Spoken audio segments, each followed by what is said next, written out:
What's going on? Okay, This is the King Cam Ujumbe Podcast. Ujumbe means message, and we're talking about Koob of the Songbird. This is an exclusive interview, and if you have if you have known me for some years, and I had a show called the Midnight Oil Show, Sharon Musgrave was in heavy rotation. What's going on, Sharon? You doing okay? I'm good. Thank you very much for having me. All right, I'm glad to hear you. And so we had some technical difficulties, but we got it on together. Yes, yeah. So, but the question before we get into this question, what is Koob of the Songbird with Sharon Musgrave?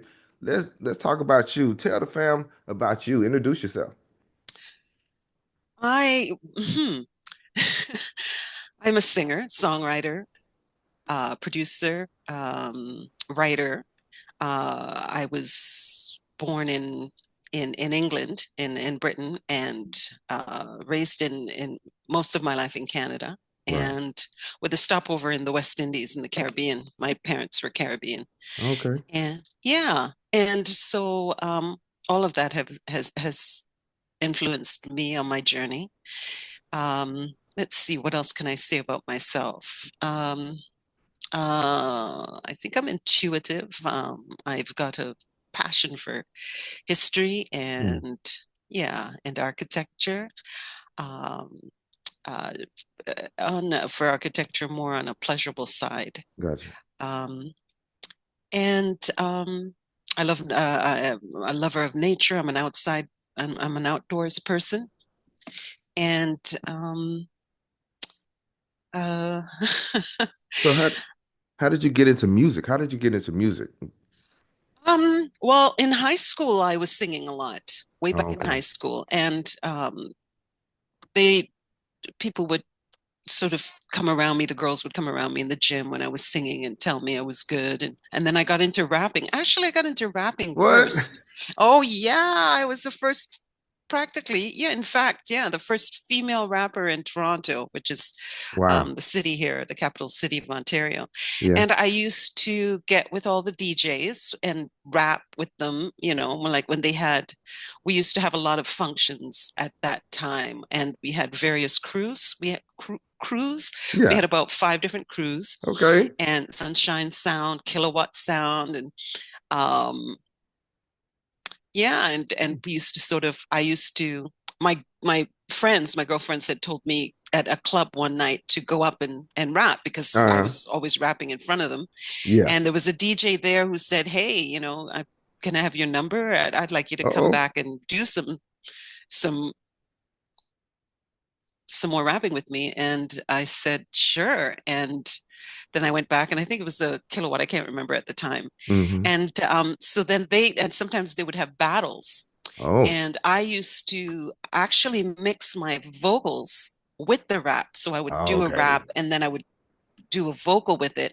I think I was one of the, if not the first artist to do that, because it wasn't until later that I started seeing other female artists doing it, where they were mixing the vocals, the song with the rap. So I used to do that, and then there was competition for me because other, other crews other crews wanted to get me over there. Yeah. So I started getting a big head. No, I'm just joking. But Yeah. I started out doing that. And I was, of course, writing my raps Mm. and writing poetry at the time and Okay. eventually writing songs. And my whole life also just became around, just, was based on writing. Okay. Um, So how did I you just how did you how did you make the choice between rapping and singing? How did you make that choice? Well, I was writing all the time, Hmm. and as I said, my first prose were poetry, and then Gotcha. when rap came in, I just fell into it, the Mm, rhythm, everything, loved it, and fell into that, and I had a, a voice, I suppose you might say, mm, so in all that rapping, that would that was about 3 years of me hmm. rapping with the different crews in Toronto. And eventually, and of course, I'm singing as well as rapping. So the songs came eventually, and uh, I decided to I was entering contests and Right. pageants, and my mother's brother came from England, and I was in a pageant, and he came with my mother and said to her, "You should send her to England because Wow. England, um, they they were just on the the blossoming of Black female singers in Hmm. England at the time." And And I, so, yeah, he said, send her because they're just, Black girls are just finally getting in there, type of thing. right. And I had a British passport because I was born there. So I went there and I lived there for a decade. Wow. Yes. And that whole time I was just writing and sending demos into record labels, and then So they you had to would go call and me get for it. an interview. This Yeah. is before social media, so you actually had to go and do the work, right? Oh yes, yes, and it's tough, you know. That was Right. very tough. I got a lot of rejection Mm. um, at the beginning, and it wasn't until finally I was writing with, and I was writing and traveling a lot because I was a backing vocalist. Okay. I had gotten with an agency who was sending me to various parts of Europe to do backing vocals with different bands, Okay.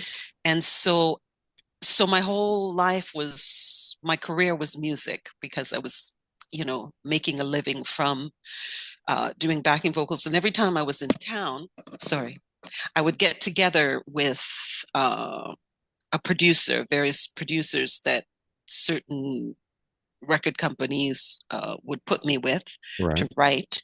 And one of them was William Orbit. And Mm. it turned out that he lived in walking distance from my flat, my studio flat where I was living at the time. Wow. And so I could go to his place anytime, you know, with musicians. Sometimes it's 1 o'clock in the morning, it's 11 Mm. o'clock at night. How you feeling? You want to come over? Yeah, sure, you know. Right. And you would go there, and it, you know, the atmosphere is always very creative. There was other musicians walking in and out of there, and so Mm-hmm. you're just always getting inspired one way or another. So Mm. I would be on that in the vocal booth all the time, and a couple of things that we did together, he played for Virgin Records, What and do you play for? What record label? Virgin, Wow. Virgin Records. Wow. yeah, Virgin Records, yeah. And so they liked a couple of them, and they decided to do a sort of dance project. And Okay. he wasn't, he was more of a uh, what would you call it? He was sort of early electronica, I Okay. suppose. Um, and so uh, when I got together with him, he sort of catered to me and my sound and what I liked. Okay. I mean, I would listen to some of his ideas and I would pick what I liked, in Oh, other words. And yeah, so the one of the songs that had I had written with him uh, was picked up by Virgin Records. They really liked okay. it, so they decided to do a dance album and featuring myself and Cool. another rapper, and it took off. The song took off, and from there I was flying well, not solo, but I gave up my backing vocal Oh, you lifestyle was done with that. living. You about to level up. So what's the name of that song? What's the name of that song? Oh, it was called Fascinating Rhythm. Fascinating Rhythm. And it's, Okay. yes. And it was interesting because I was a Billie Holiday fan ever since, actually, even before, what's her name? Before uh, the movie was done Mm-hmm. by Diana Ross, Gotcha. I was into her. I had seen the Lady Sings the documentary on Blues. her. Yes, Okay. yes. But before that movie, I had seen a documentary, and I was very young at the time. And her life story and her voice, and it wasn't so much her voice as it was her passion, Hmm. her depth, what she was going through, and how she was translating her lifetime or Right. her history into her song, and it affected me. And so I really got into um, a lot of those women at the time. Dinah Washington, and so when I wrote Fascinating Rhythm, really I was Right. thinking of them. I it was kind of I was trying to revamp an old style Okay. into a new style, and Yeah. that's how Fascinating Rhythm was born. Really, I just started. It was almost like a tribute to them, Hmm. and uh, we worked on it for a while. He reworked it, and finally played it to the record company, and then it became a hit. It became a All top right. 10 hit. Wow. So, Top 10. sorry, Yeah, top yes, 10. Yeah. top 10 in Europe, and it did well in the States, but it never crossed over to the main charts. Gotcha. It was on all the dance charts. Yeah, indie. Yes, dance. American Bandstand, I think, was up at the time. They were Oh, playing yeah. it on that, so Right. it did fairly well in the States, Okay. but not as well as it did in Europe. Oh, gotcha. So sometimes, but see, sometimes I've learned that you may have, because you was in Canada for a while. And sometimes I learned that you have to leave the nest to blossom or to thrive and grow. Oh yes, it's especially at that time because this was in the '90s that I had that hit song, and uh, it was very difficult. Wow. Um, I remember as a rapper, I don't know why. Hmm. Um, the In Toronto, one of the stations had something going on, and they called two rappers Yeah. to be a part of this production that they were doing. And I thought, and then they called me and said, Wow. "Come with us. We want you to Yeah. be a part of this." And I thought, great. And I went down to meet them and waited around all day. And when it came time for them to be on, all of a Hmm. sudden, I was told that they didn't want me on. They just wanted the two rappers. Wow. So that's how. Wow. I had Yeah, you wait all day and yeah, for you to do nothing? yeah. I mean, Oh it no. was. Yeah, it still is. I mean, I think they could do a lot more. Wow. Um, Myself personally, but yes, that's the way it has been.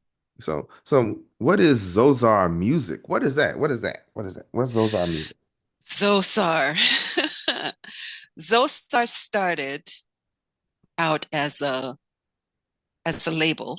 Hmm. Um, Actually, I'll go back to the beginning with Zosar. I went to actually while I was living in England, Okay. I went to Africa. I went to Egypt, Oh, and I can't remember what year that might have been, but it was before the no, it was after because it was kind of as my my 15 minutes of fame was kind of boiling down. yeah. I decided to go to Africa. Wow. And so I went to the Step Pyramid. I went to, Okay. yeah, Zosar. and Yeah. yeah, and I was in Cairo just for the day. I took the train in from Luxor because I had Okay. stayed in Luxor, and I had gotten a really cheap flight and a cheap hotel, not That's too okay. You cheap. made it.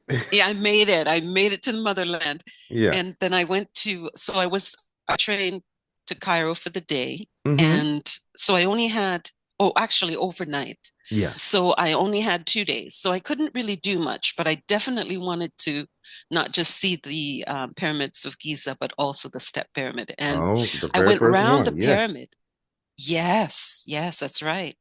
And in front of the pyramid is this stone, it's like a rectangle stone box standing up, Gotcha. and it had a hole at the front of it. Yeah. And so I walked around it and I looked into the hole and I saw Hmm. the statue of Zosar. Wow.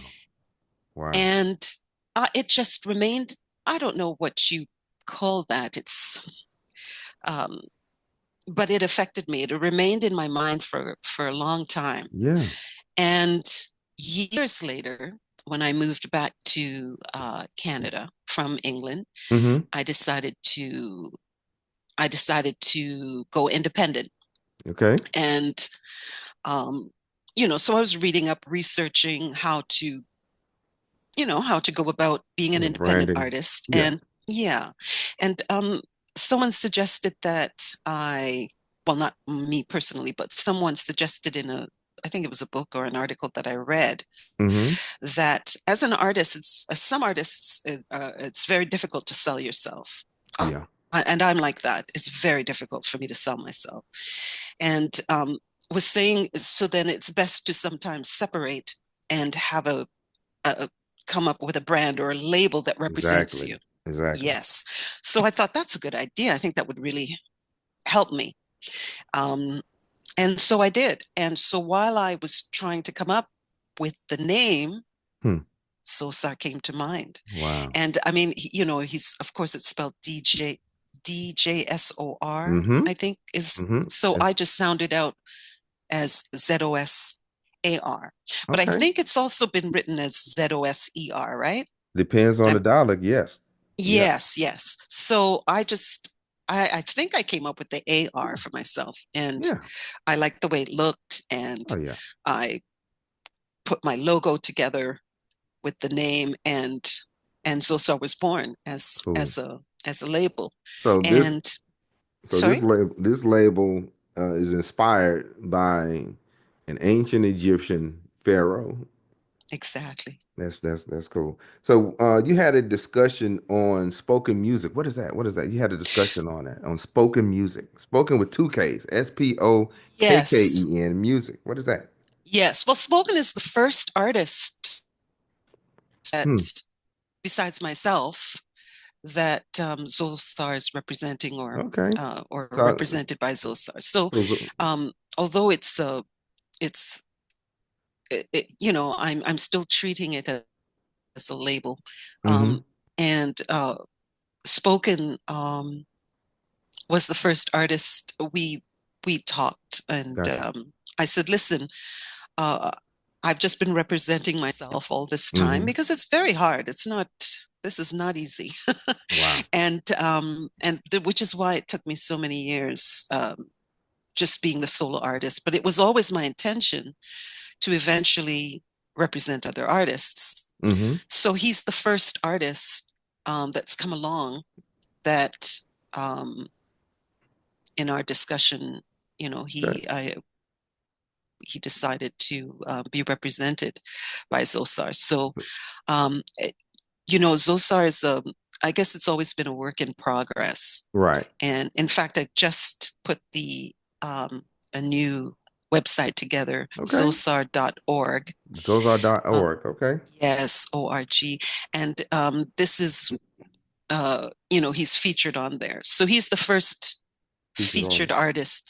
artist beside myself. And he's a very talented poet and spoken word artist. And I love spoken word, as you know. I don't know Yeah. if you know, but both of my albums, actually all three of my albums, has at least one spoken word track.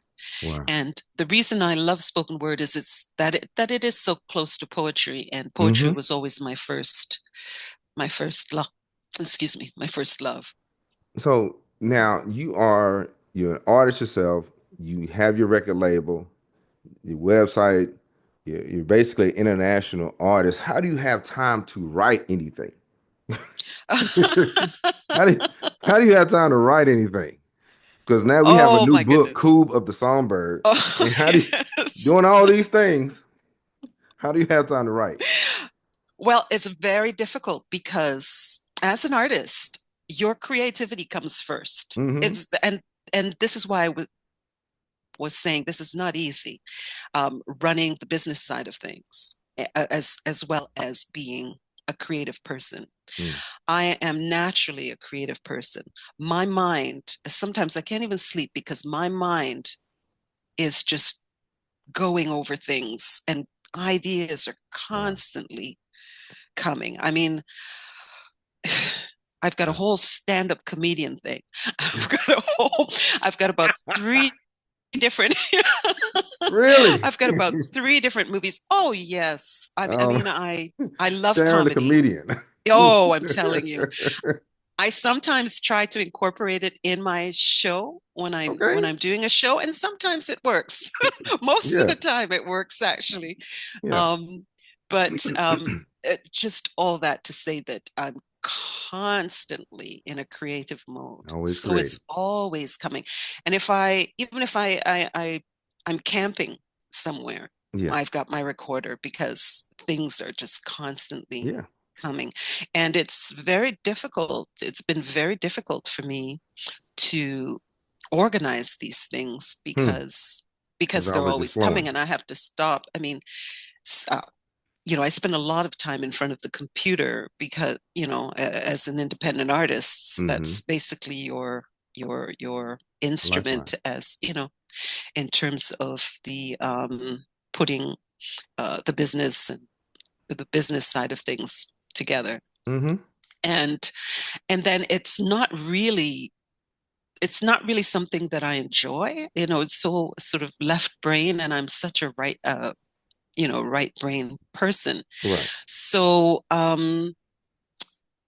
yes, I'm constantly trying to organize these things. I have a list of maybe 99 things that I have to do. And I Wow. check and I just try and just go through the list and do one at a time. And if I don't do that, five things will come into Wow. my mind. So And I'll have to, sorry. I'm listening. I'm sorry. No, I'm just saying that five things will come to my mind, and then I will get frustrated because I Mm. want to do all five things at once.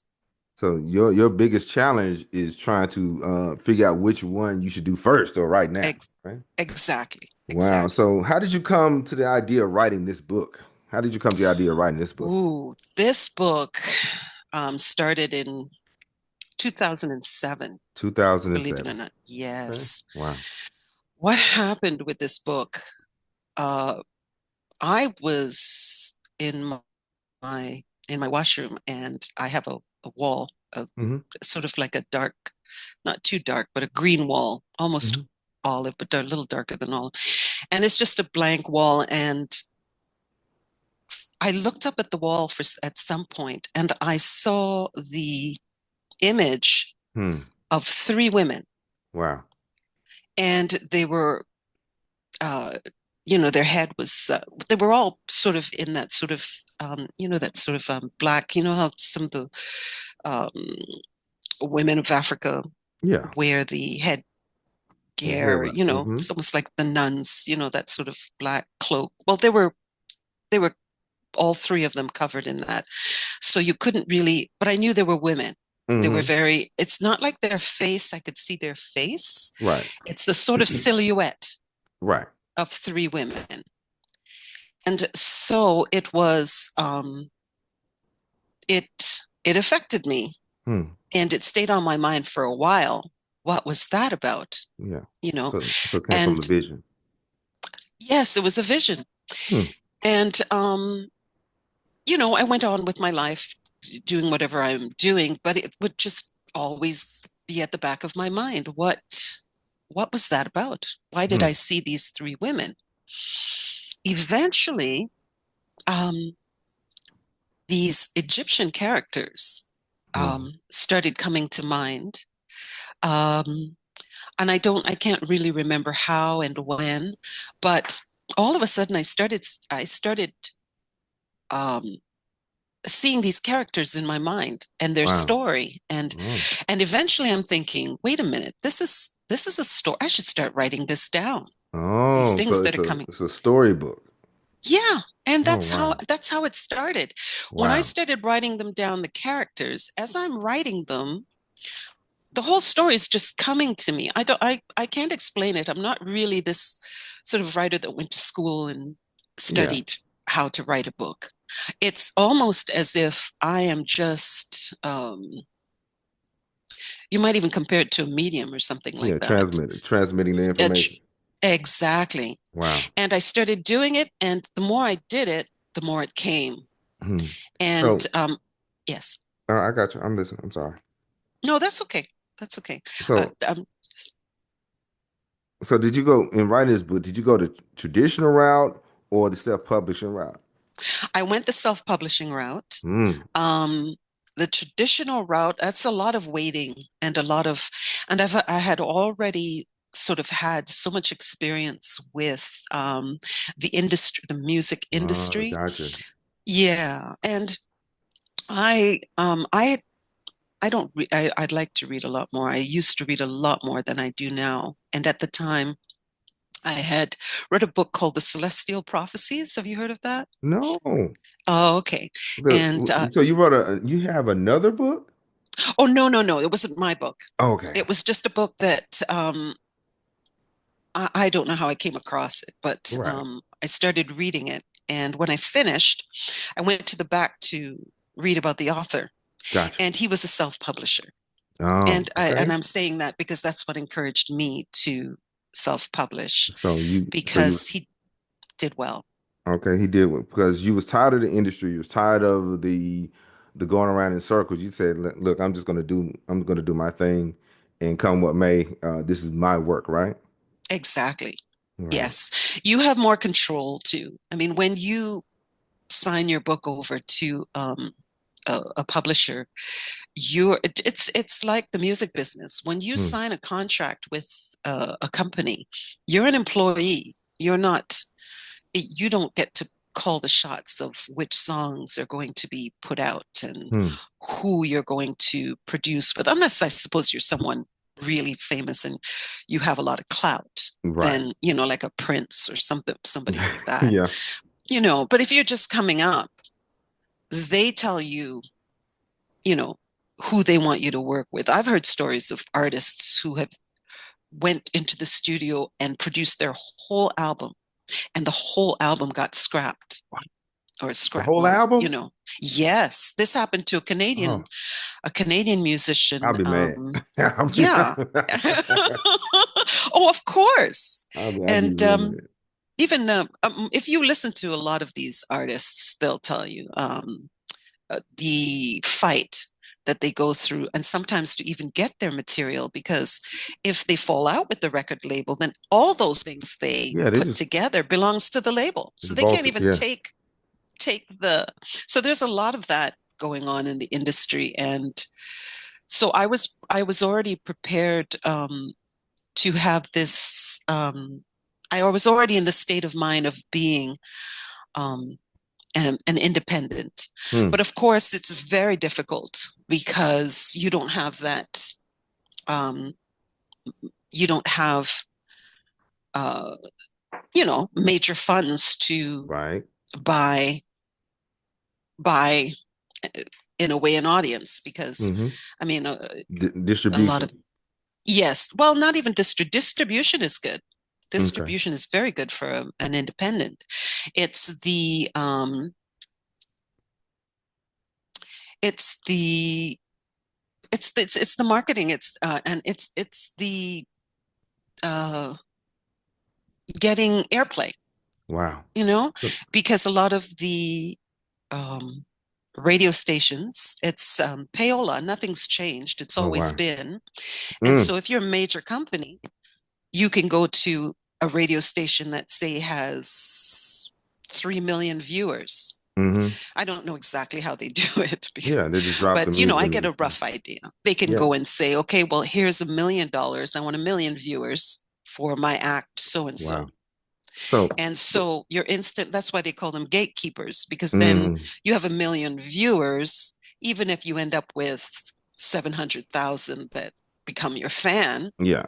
you Even if know, you're you even if your material is trash, it's still heard across so many people. So but shoot, we starting to lose time. So before we now, so what is Koob of the Songbird in a nutshell? And the vision of those three women has arrested my attention. You know, and I know we run out of time, but I want to hear this. What is the Koob of the Songbird? What is Koob of that? the What is that? Songbird. Yeah, Eventually, the Songbird came to me. She yeah. didn't come to me first, which is interesting. Mm, But eventually she came to me. Kuba the Songbird is based on these three women, but it, it takes a long time to get to those three women. There's a lot of well, not a lot of characters.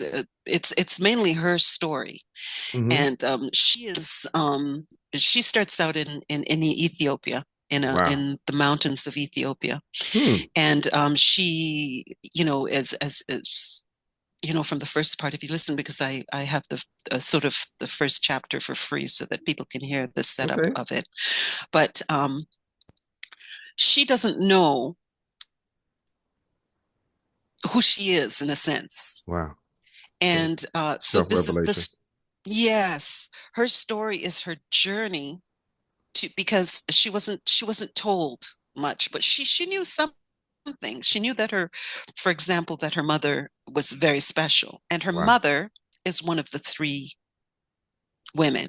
Wow. But um, the story is really um, it's it's based on uh, the feminine aspect of our spiritual life Mm-hmm. that has been suppressed through history.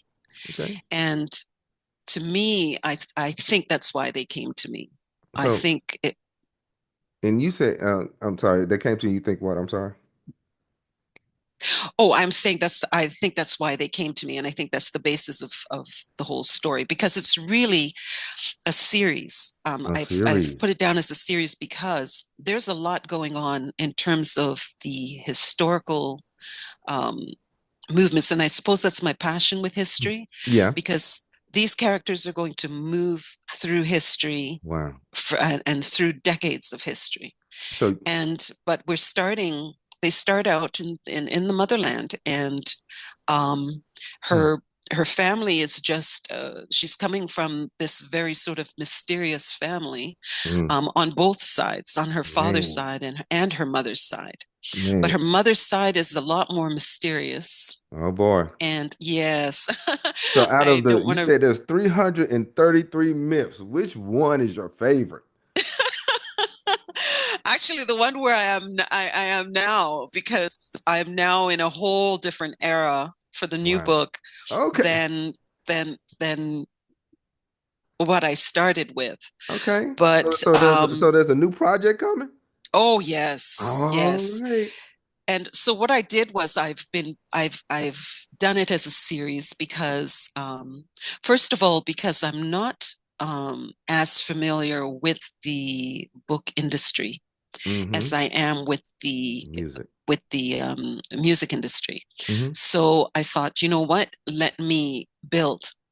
And like Zosar. I mean, Mm. Zosar, that's what Yes. Zosar represents, because that third dynasty with Imhotep, uh, Mm-hmm. you know, designing that pyramid for him, this was the beginning of architecture, the beginning Foundational work. really of Yeah. the Kemetic arts. Okay. So, So um, my whole my whole project is out of that reign, okay. of the creative arts, So, and creativity itself, and the fact that you have the beginning of something that turned into so much, you know, and the beginning itself is is clouded in so much mystery, because then you right. have all those huge tombs below that pyramid too, Yeah. Yeah. that they call it the apis thing, Yeah. the Yeah. apis sarcophagus, and Mm-hmm. they're saying that there was I think an apis bull in there, but we Yeah. don't know that for Made of sure. granite, very large. Yeah. Yes, those grant, and how did they get there, and who moved them, and where did the light come from? I mean, it's just as All right. mysterious as the pyramids of Giza, right? Yeah. Yeah. So all that mystery that I learned about through, people like Dr. Joseph Ben Jokanan, Yeah. Dr. and, Ben. Chekta Diop. I read their Yeah. books, Oh man. and out of all that mystery, this story came really. Mm. And I don't want to give too much away, Okay. Okay. but Okay. So, but it becomes it's not a happy-go-lucky okay. story, although it's also based on a love story that Mhm. travels through So, time, but so it's before we, it's uh-huh. and then we're gonna have to pause because we want people to read the book. We want people to get in on the book. Yes, But yes, I that's have two true. important See? questions. I have two important questions. The people want to Okay. know. Okay, it's very important. It's very important. Got a question. Jazz music or R&B? It's a mixture. Oh, I oh, think I'm very no, no, influenced by the no, no, jazz. no. You got to pick one. And then we found out you're a rapper. Wait, wait. A minute. Oh, If you had to choose, and I think you made your choice, if I but which if one? I had to choose, Yes. I would say R&B. Okay, R&B. And Yes. what is before we go? What is your message for the world? What is your message for the world? Well, we're going through a very turbulent time, and I think the spiritual aspect of our lives right now is the most important thing to stabilize our minds. Hmm. And I think that spiritual aspect needs to be investigated because we're so influenced uh, by for lack of a better word, white history. Mm, And mm, mm. and I think we need a turnaround, Wow. especially as Black people, but as a people on a whole, um, I think we need to.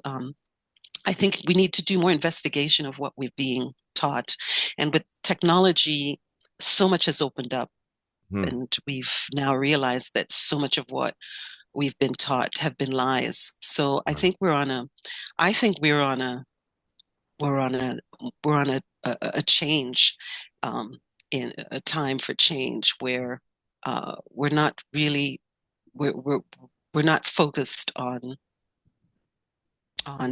that on what we've been taught, but focusing. I think we need to focus on finding the truth Yeah. to things, So we and I need think to, that's where we're at right now. And I think we're also at a time that uh, that a lot of change should come in even the structure of how things are being how because in a way we've been manipulated for so long by right. television, all these movies we've seen, for example, the Ten Commandments, where Yeah, yeah. you, Charlton Heston and you everything. And so exactly. you're calling for us as a people to have a spiritual renewal, and Yes. really, before we go, we like to thank you for coming. We like to thank Oh, you because time is ticking, and so you all guys right. listen to King Cam Ujumbe podcast and Ujumbe Me's message, and we like to thank Sharon Musgrave for coming through. We would love for you to come back and get the book, y'all. Get Koob of the Songbird. There's 333 myths, and you got to pick one. But we will, and we will talk to you later. All right, Thank y'all. you. Thank you. Yeah.